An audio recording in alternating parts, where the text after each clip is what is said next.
Bruce Carter. Dean, how are you? Nice to see you. Thank you for joining me for this stroll through campus. My pleasure. So how did your musical life begin?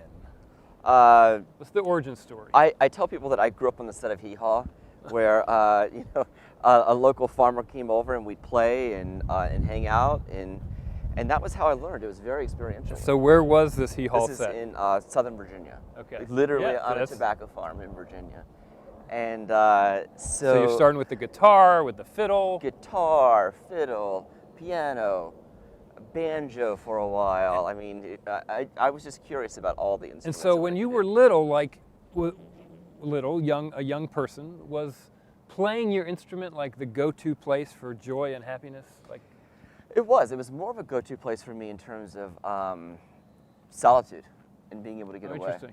Yeah, I mean, for sure, it was my place where no one would bother me if I were practicing. Matter of fact, most parents pay their kids to practice. Right. Mine would pay me if I would stop practicing.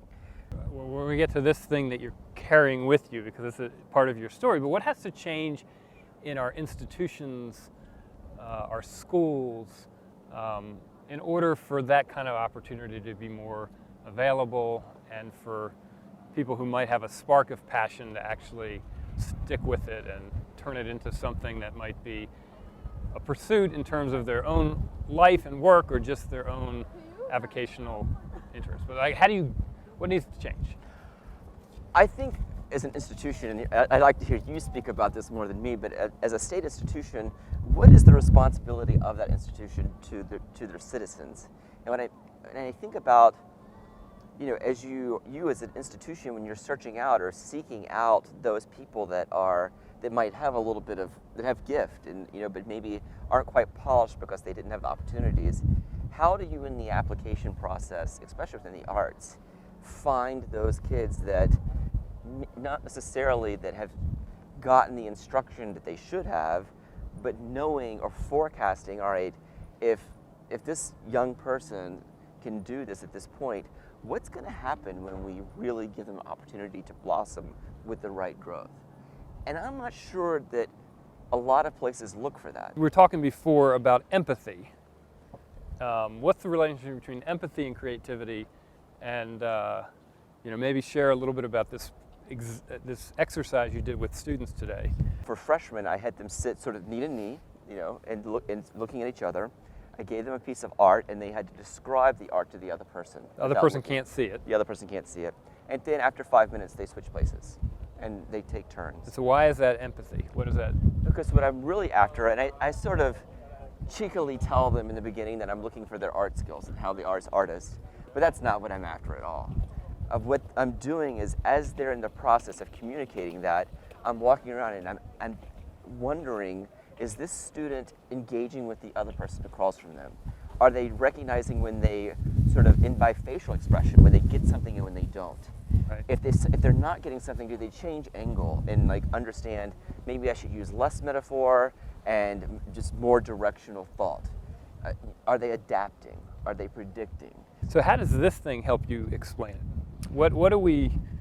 So I mean, this. What do you have here? I guess this really is sort of a lesson in empathy, because for me, I always tell people that the violin was perfected hundreds of years ago, but teaching the violin, we're still struggling, right? What's the best way?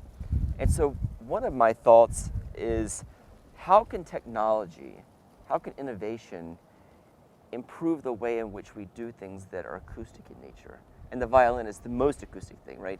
It's the resonance and the tone and the timbre. And I never want to get away from that very important moment of engaging with the timbral instrument and how amazing that is. But I can't help but wonder if there are ways that we can advance and forward young people's very difficult beginnings. Right. Because the violin, especially, it's a difficult beginning. It's never an easy launch. Yeah, it's for parents or the student, or right? The neighbors. Or the neighbors. It's tough. But so what I did here is my attempt is to invent something that forwards or advances those early stages in terms of correcting all the kinesthetic movement that it takes in order to make that happen. So that's what I'm really after, is how can you restrict in ways that provide a way for the young person to engage in correct movement? So you were, I just want to go up to a national level. You were, was it President Obama that appointed you to the National Council? It was, on the yes.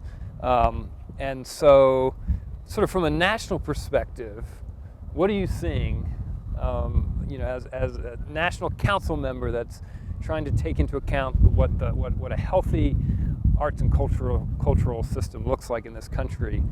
What were some of the conversations in the council? What are you seeing from that perch in terms of the challenges facing the arts in America? One of the great things about being on the council is it does give me an opportunity to learn from the other council members. And I take that very seriously.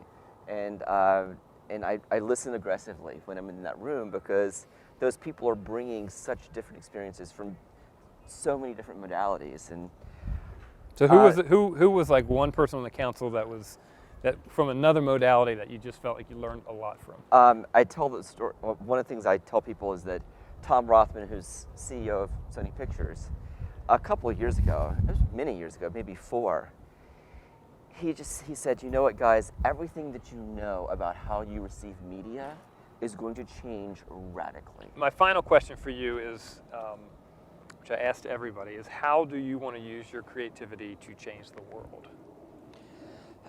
I used to think early on with this project, I've been about 3 years into this, and I'm now seeing, I know how many years I have to retirement. So I'm asking about issues like legacy and what can I do to make a difference. And for me, in my creativity, I don't think I have necessarily bandwidth with this instrument and gamifying it and making it interesting dynamic for kids.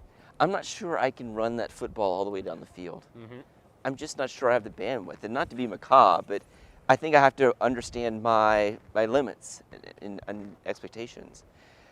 But what I like to think that I'm doing with my creativity is opening an avenue for someone else. And for these questions that I'm asking, maybe it could be the violin or maybe it's something else, but how do we engage and use technology to teach and better the way we teach acoustic instruments or acoustic things? And so for me, that essential question is and how do we lower the barrier of entry so that all kids, regardless of their socioeconomic status, can engage in a meaningful arts experience? So Bruce, thank you for being with us. It's a great, inspiring conversation. And we'll keep having conversations. I hope you'll continue to advise us on our work.